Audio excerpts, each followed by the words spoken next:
Foto de uma pessoa em cena vista de costas com um chapéu de pontas coloridas e figurino molhado. Capítulo 11 – Militância. Legenda: sangue e coragem para enfrentar os poderes. Cleiton Pereira e ao fundo o carro da guerra. Quebrai-me, apoteose de uma utopia estirada ao limite da morte. Foto de Carlos Magno, 2015. Movimento. Há muito que lutar em nossa profissão. Há muitas trincheiras, perdas, mutilações para termos o direito de existir. O que fazemos torna-se público, atendendo desejos, demandas e sonhos públicos. Construímos nossas paredes imaginárias na região do Alto Tietê, cuja história esconde seus traumas e a síndrome da estima baixa. Lutamos para que não haja êxodo de criadores e pensadores para as capitais. Lutamos para que a gente potente pareça por meio das ferramentas da cultura e cidadania. Lutamos para ficar em nossa região, mesmo com a ausência de políticas públicas estruturantes. Lutamos para que nossa região seja potente. Fazemos isso há mais de 20 anos. E não fazemos sozinhos. Há muitos parceiros regionais, muitos artistas e instituições que têm encontrado sentido em nossas lutas. Lutamos para que não haja massacre histórico em nossa memória. Lutamos para manter o brio e o orgulho de nossa região. Lutamos para preencher um vazio que percorre aquilo que fazemos como um fantasma que nos assombra. É impossível pensar nossa relação com o que fazemos sem pensar no caminho que escolhemos. De fato, nos veio o caminho mais difícil, no qual rejeitamos a intolerância, a cooptação, a barbárie, a opressão dos gestores.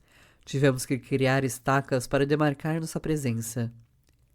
Ao longo dos anos, enquanto tentávamos sobreviver, encontramos outras ilhas, outros territórios, outros militantes que também escolheram fazer de sua produção um sacerdócio para o ofício e para o mundo. Em tempos em que a dissimulação é lugar comum, temos nos movimentado e muito para sobreviver e manter dignas as nossas convicções. São muitos os movimentos e lutas com os quais nos identificamos ou somos solidários. Encontramos muitos grupos no interior paulista e a eles nos juntamos para fortalecer o Fórum do Interior, Litoral, Grande São Paulo. Estivemos lá quando os grupos ainda se perguntavam quem eram nos movimentos. Estivemos lá quando decidimos criar corredores culturais em circulação entre aqueles grupos de forma independente. Estivemos lá quando grupos precisaram de ajuda. Estivemos lá militando por mais recursos para os editais PROAC e pela equiparação histórica de recursos para além da capital. Esse é o princípio de uma longa e dura caminhada. Nossos caminhos de luta criam significados e sentido para o que fazemos. Microculturas teatrais. Somos uma microcultura que tenta dar as mãos a outros coletivos humanos. Há muita gente produzindo algo e alguns são extremidades anônimas que geram força em seu território. Não são da indústria do entretenimento, nem da vanguarda estética, mas são criadores de vida e para isso criam seu próprio sistema orgânico. Grupos cujas escolhas pessoais e acontecimentos históricos transformam a matéria do teatro. Grupos que vivem a discriminação pessoal, cultural, profissional, econômica e política. Grupos que não são observados pelos escritores, grupos que precisam escrever, mesmo que em papel de pão ou nas paredes, sobre sua própria história para demarcar o tempo e preservar sua memória antes que morra da margem ou se torne invisível. Há quem nos considera os sonhadores necessários ou nos perguntam qual a serventia de um grupo de teatro que não quer negociar ou vender mercadoria. Se não der frutos, que serventia tem uma árvore? Os frutos que o mundo do negócio considera não são os que produzimos. Tudo em nós é orgânico, não podemos suprir supermercados. O que produzimos está em nosso próprio quintal e se divide para alimentar uma cidade inteira. Quanto mais lutamos por liberdade, mais perdemos o direito de existir em sociedade. Foto de um homem agachado frente a um barquinho de papel sobre uma lona azul. Legenda: Marcos Sena, da Associação Cultural Opereta, em cena do filme Quebrai-me, apoteose de uma utopia estirada ao limite da morte. Foto de Sandro Casarini, 2015. Não nos colocamos na posição de inferioridade, porque não somos de fato uma minoria. Somos uma complexidade de micro-organismos culturais que se desenvolvem sob outros aspectos de organização e vida. Tivemos sempre a consciência de que não podíamos ficar indefesos e que teríamos de recolher corpos mortos ao longo do caminho. Durante muitos anos, nossos grupos sofreram mutações numa tentativa de sobrevivência. Alguns Só resistiram à epidemia de serem aceitos quando de fato foram capazes de se confrontar com sua própria organização e refletir sobre seus fazeres. E essas reflexões só foram possíveis quando aqueles grupos encontraram outras miniculturas vivas sobre condições inviáveis à própria vida. Somos um daqueles grupos que só conseguiram sobreviver quando atravessaram a margem para encontrar outros sobreviventes. Grupos que nos fizeram enxergar que nossa luta não era exílio, mas sim a convivência com aquilo que nos oprime. Nossa própria recusa é uma bússola para mantermos a rota na direção oposta. Durante anos, achávamos que iríamos mudar o mundo. Depois descobrimos que transformávamos a nós mesmos e essa é, sem dúvida, uma vitória de nossa microcultura. Mas não basta sobreviver, porque precisamos de condições de vida e de trabalho. Mesmo criando um sistema contrário à injustiça, temos que encontrar espaços de respiro. Para que serve o que fazemos, se nosso sentimento não for o de mudança e de transformação?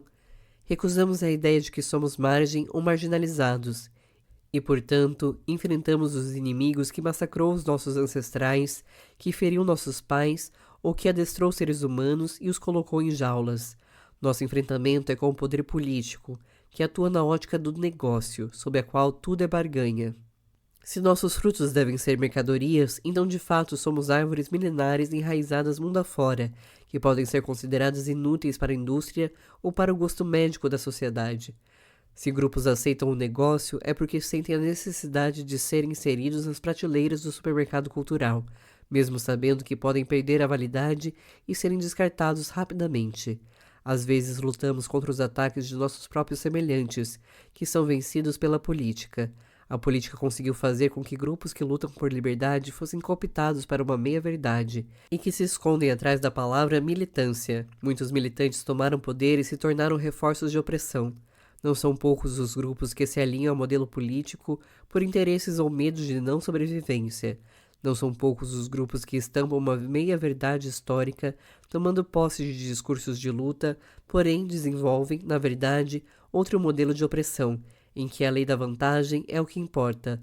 Para grupos assim não basta apenas a sobrevivência, para eles é necessário também estar na frente, numa escadaria próxima ao poder. Para continuarmos a existir como microcultura, não podemos apenas nos defender das políticas massacrantes, e isso significa também fazer nosso trabalho mesmo sob condições desumanas.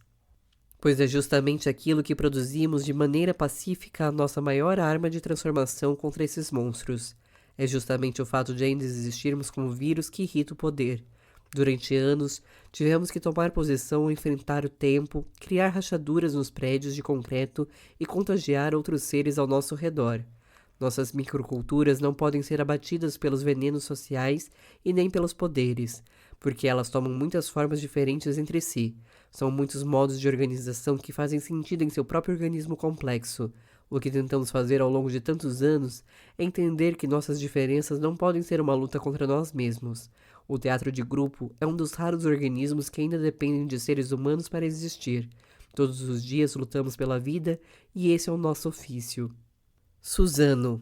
Em muitas páginas deste livro, a política local é devorada ou omissa. Não há de fato políticas públicas na cidade, muito menos na região do Alto Tietê. Não há compromisso histórico com seu povo e políticos disputam seus territórios, sempre na perspectiva de desestabilizar a imagem um do outro. O partidarismo, mesmo em tempos de diálogo, sempre foi a moeda de troca entre um artista local e as políticas de balcão, que nunca olharam de fato para indivíduos e coletivos. Há no Brasil uma divisão política de duas cores, uma é vermelha e outra é azul. Ambas possuem poder, ambas trabalham sob demanda e negócio. Artistas negociam com o poder para que esse poder não os machuque tanto, e os poderes disputam a atenção desses artistas, desde que aceitem seus favores públicos. Assim, ambos os lados defendem suas posições.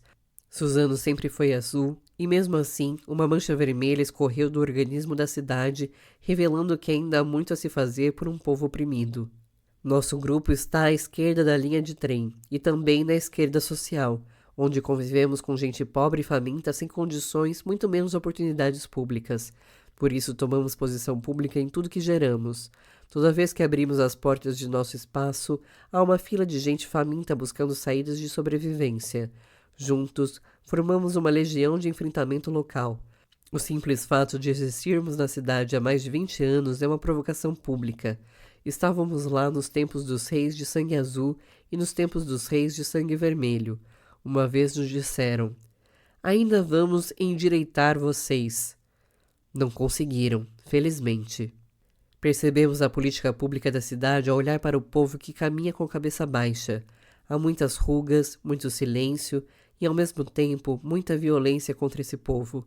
Jovens são dominados pela violência urbana, pelas igrejas, pelas políticas, pela cidade nervosa, pela falta de acesso ao conhecimento e a oportunidades. A cultura, a educação e a saúde na cidade nunca foram tratadas com o devido cuidado humano. Acesso é um discurso político, mas não é uma ação política de fato. Houve um tempo em que conseguimos juntar forças e enfrentar os poderes suzadenses, mas, paradoxalmente, naqueles tempos, o poder nos olhava como aliados. Como acontece sempre em movimentos, uma epidemia toma conta da luta e a doença da vaidade dominou artistas e grupos que adotam a mesma postura de inversões históricas do poder político. É incrível e triste pensar que, dentro de nossas lutas, há quem afia os dentes para roer a corda que sustenta os outros, porque há sempre pouca comida. Isso enfraquece os movimentos e quem ganha é sempre o opressor, que aproveita a oportunidade e devora ainda mais nosso direito de existir. Sabemos que a comida é pouca, mas tudo o que temos é dividido, e que tem mais fome, come primeiro. Como sobrevivemos em Suzano? Como sobrevivemos enfrentando poderes e seus cooptados? Como sobreviver sob a pressão de que divide movimentos e estrangula quem não negocia? Nosso grupo aprendeu a sobreviver esses tempos e a endurecer a pele como um escudo. E, ao longo dos anos, desenvolvemos também nossos espinhos, capazes de perfurar o poder. Porém, criar espinhos no próprio corpo nos tira a leveza, e devemos tomar cuidado para que os mesmos espinhos não nos cortem durante o caminho. Ao utilizar armas tão poderosas, devemos apontar para o poder e nunca atirar em nossos semelhantes. Completamos 20 anos, e nosso tempo em Suzano tomou outro rumo. Perdemos a força e vontade para algumas lutas, mas mantemos a convicção. Fomos traídos por semelhantes e enfrentamos outros tipos de tempestades. Algumas bandeiras estão guardadas, outras se rasgaram, outras estão ainda em nossas mãos. Não damos conta de tudo, mas permanecemos firmes, mesmo arranhados em nossa terra. Às vezes o pensamento nos leva para longe e respiramos aliviados, mas há sempre um canhão de guerra atirando no povo ou há sempre ataques violentos que podem nos derrubar e os nossos semelhantes. É quando pegamos nossas armas, vamos às trincheiras para defender nosso terreiro. Nossa arma sempre será o teatro. Sempre dançaremos nus no chão de barro enquanto os reis andam em carros alegóricos. Alto Tietê, construindo canoas para subir o rio.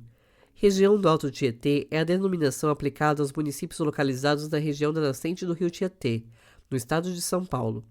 Arujá, Biritiba-Mirim, Ferraz de Vasconcelos, Guararema, Itaquaquecetuba, Mogi das Cruzes, Poá, Salesópolis, Santa Isabel e Suzano.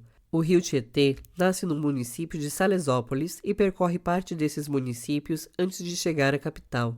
Nessa região, concentram-se dezenas de grupos culturais. Alguns se organizam em rede, outros fecham muros ao seu redor, outros nascem, morrem e renascem.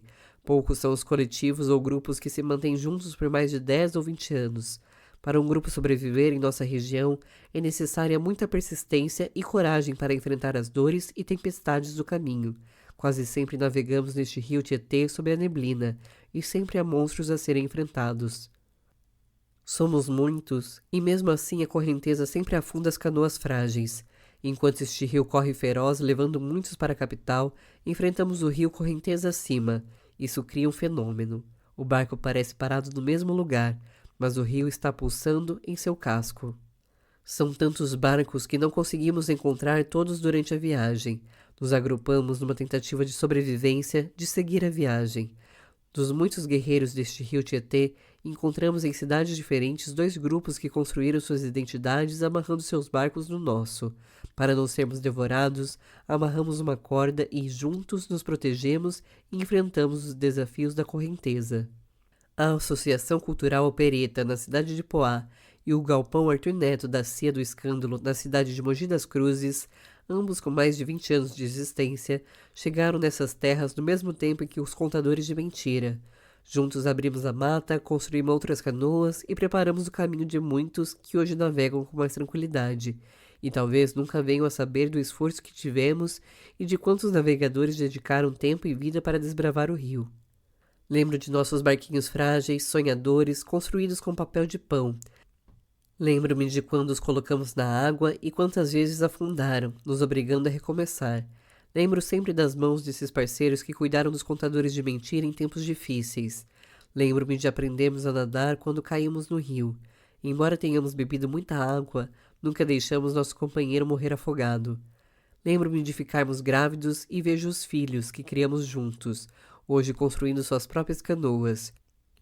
Os contadores de mentira não existiriam se não fosse a bravura desses guerreiros ao nosso lado, se não fosse a generosidade desses seres de luz que tanto enfrentam suas próprias dores, mas nunca deixam de dividir o pouco que possuem. De tempos em tempos, vemos nosso sangue no rio e sentimos um pedaço de nós se partir. Nesses tempos, ficamos em silêncio e guardamos energia para enfrentar os monstros do rio Tietê. Fotos em preto e branco de dezenas de pessoas de branco segurando tijolos. Legenda: Construindo o assentamento. Parceiros participam do filme Quebrai-me, apoteose de uma utopia estirada ao limite da morte.